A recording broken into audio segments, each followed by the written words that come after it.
পাণ্ডবা নির্জলা একাদশী ব্রতের মাহাত্ম্য।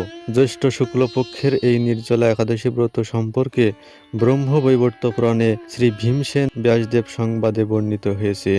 মহারাজ যুধিষ্ঠির বললেন, হে জনার্দন, আমি অপর একাদশীর সমস্ত মাহাত্ম্য শ্রবণ করলাম। এখন জ্যৈষ্ঠ শুক্লপক্ষের একাদশীর নাম ও মাহাত্ম্য কৃপাপূর্বক আমার কাছে বর্ণনা করুন। শ্রীকৃষ্ণ বললেন, এই একাদশীর কথা মহর্ষি ব্যাসদেব বর্ণনা করবেন, কেননা তিনি সর্বশাস্ত্রের অর্থ ও তত্ত্ব পূর্ণরূপে জানেন। রাজা যুধিষ্ঠির ব্যাসদেবকে বললেন, হে মহর্ষি দ্বৈপায়ন, আমি মানুষের লৌকিক ধর্ম ও জ্ঞানকাণ্ডের বিষয়ে অনেক শ্রবণ করেছি। আপনি যথাযথভাবে ভক্তি বিষয়নী কিছু ধর্মকথা এখন আমায় বর্ণনা করুন। শ্রী ব্যাসদেব বললেন, হে মহারাজ, তুমি যেসব ধর্মকথা শুনেছ, এই কলিযুগের মানুষের পক্ষে সে সমস্ত পালন করা অত্যন্ত কঠিন, যা সুখে সামান্য খরচে অল্প কষ্টে সম্পাদন করা যায়, অথচ মহাফল প্রদান করে এবং সমস্ত শাস্ত্রের সারস্বরূপ সেই ধর্ম এই কলিযুগে মানুষের পক্ষে করা শ্রেয়। সেই ধর্মকথাই এখন আপনার কাছে বলছি। উভয় পক্ষের একাদশী দিনে ভোজন না করে উপবাস ব্রত করবে। দ্বাদশী দিনে স্নান করে শুচিশুদ্ধ হয়ে নিত্যকৃত সমাপনের পর শ্রীকৃষ্ণের অর্চন করবে। এরপর ব্রাহ্মণদেরকে প্রসাদ ভোজন করাবে। ঔষধাদিতেও এই ব্রত কখনো ত্যাগ করবে না। যে সকল ব্যক্তি স্বর্গে যেতে চায় তাদের সারা জীবন এই ব্রত পালন করা উচিত। পাপকর্মে রত ও ধর্মহীন ব্যক্তিরাও যদি এই একাদশী দিনে ভোজন না করে তবে তারা যমযাতনা থেকে রক্ষা পায়।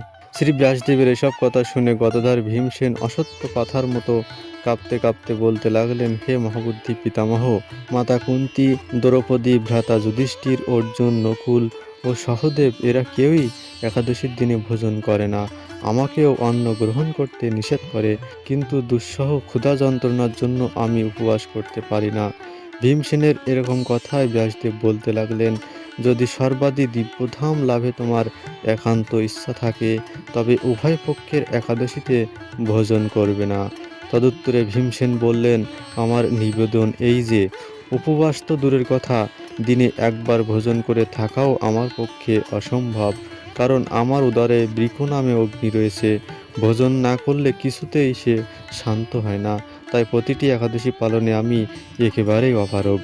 হে মহর্ষি, বছরে একটি মাত্র একাদশী পালন করে যাতে আমি দিব্যধাম লাভ করতে পারি, এরকম কোনো একাদশীর কথা আমাকে নিশ্চয় করে বলুন। তখন ব্যাসদেব বললেন, জ্যৈষ্ঠ মাসের শুক্লপক্ষের একাদশী তিথিতে জলপান পর্যন্ত না করে সম্পূর্ণ উপবাস থাকবে, তবে আচমনে দোষ হবে না। ওই দিন অন্নাদি গ্রহণ করলে ব্রত ভঙ্গ হয়। একাদশীর দিন সূর্যোদয় থেকে দ্বাদশীর দিন সূর্যাস্ত পর্যন্ত জলপান বর্জন করলে অনায়াসে 12টি একাদশীর ফল লাভ হয়। বছরের অন্যান্য একাদশী পালনে অজান্তে যদি কখনো ব্রতভঙ্গ হয়ে যায় তাহলে এই একটিমাত্র একাদশী পালনে সেই সব দোষ দূর হয়। দ্বাদশীর দিনে ব্রহ্মমুহূর্তে স্নানাদি কার্য সমাপ্ত করে শ্রীহরির পূজা করবে। সদাচারী ব্রাহ্মণদের বস্ত্রাদি দানসহ ভোজন করিয়ে আত্মীয় স্বজন সঙ্গে নিয়ে ভোজন করবে। এরূপ একাদশী ব্রত পালনে যে প্রকার পুণ্য সঞ্চিত হয় এখন তা শ্রবণ করো। সারা বছরের সমস্ত একাদশীর ফলই এই একটিমাত্র ব্রত উপবাসে লাভ করা যায়। শঙ্খ, চক্র, গদা, পদ্মধারী ভগবান শ্রীকৃষ্ণ আমাকে বলেছেন, বৈদিক ও লৌকিক সমস্ত ধর্ম পরিত্যাগ করে যারা একমাত্র আমার শরণাপন্ন হয়ে এই নির্জলা একাদশী ব্রত পালন করে তারা সর্বপাপ মুক্ত হয়। বিশেষত কলিযুগে ধনসম্পদ দানের মাধ্যমে সদ্গতি বা স্মার্ত সংস্কারের মাধ্যমেও যথার্থ কল্যাণ লাভ হয় না।